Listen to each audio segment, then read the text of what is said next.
Good day everyone, I am 𝐬𝐨𝐜𝐚 canumay from BSN12D and I am here to show you my return demonstration in performing proper hand washing or hand hygiene.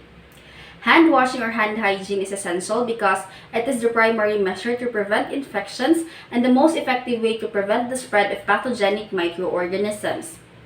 But before we start, we need to ensure the completeness of all the necessary equipment needed. So I have here a liquid soap, or you can use bar soap, sink with running water, a tissue paper, a moisturizing lotion, but this is only optional, and lastly, I have a trash bin over here. The organization and completeness of all the necessary equipment needed ensure our efficiency as student nurses. So now that I'm all set, I can now proceed to the hand washing. So the first thing we're going to do in hand washing is to stand in front of the sink. Do not allow your uniform to be touched during the whole procedure because this sink is considered contaminated and it may contaminate our uniform and it may carry organisms from one place to another. The second step is we need to remove all of our jewelries. This is really recommended since it facilitates proper cleaning of our hands. Okay, since I don't have any jewelries with me, so I can now proceed to the next step. So the next step is we need to turn on our water and make sure to adjust its force because water or splash water from the sink is considered contaminated and again it may contaminate our uniform, so be careful in this part. So now I'm going to wet my hands from wrist area, pointing fingers towards the bottom of the sink. Always remember that our hands should always be below our elbows so that water can flow from more cleaner area towards the more contaminated area. And also in this part, we need to check the condition of our cuticles, hands, and forearms for any abrasion, lesions, cuts, or any open wounds because nurses with any open wounds requires work assignment with decreased risk of transmission of infectious organisms. Okay, so for checking, I don't have any open wounds in my cuticles, hands, and forearms. So I will now proceed to the next step.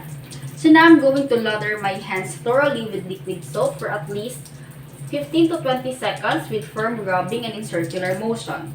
So this will help create friction and it will loosen dirt and organisms mechanically. Okay.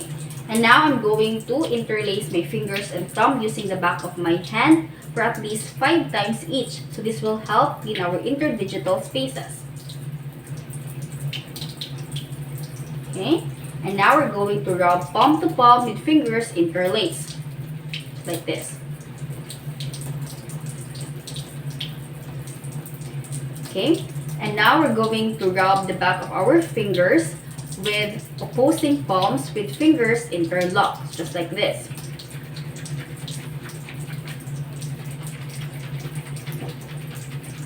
Okay, and now we're going to rub each of our thumb clasped with the opposite hand using rotational movements, just like this. So this procedure consists with a minimum of 40 seconds and a maximum of 1 minute. And the length of hand washing depends on the degree of contamination. Okay. So now we're going to perform the rotational rubbing backward and forward with clasped fingers up to my left hand towards my right palm and vice versa. Okay. So always remember to keep your water running to help rinse all the dirt and organisms into the sink. Okay. And now we're going to rub our wrists to avoid contamination. Okay. And now we're going to rinse our hands thoroughly and inspect for remaining dirt and soap using running water. Always remember to maintain body mechanics to avoid the spread of microorganisms.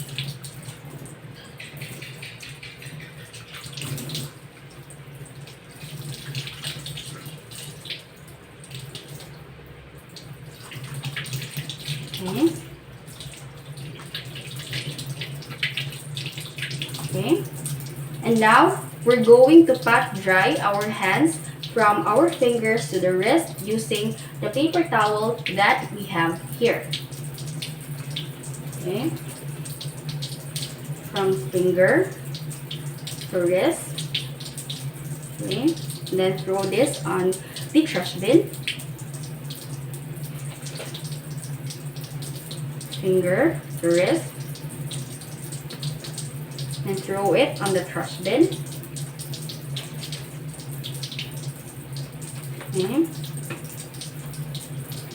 Okay, so the last thing we're going to do is turn off our faucet using the same paper towel that we use in drying our hands. So this is to avoid touching the contaminated sink.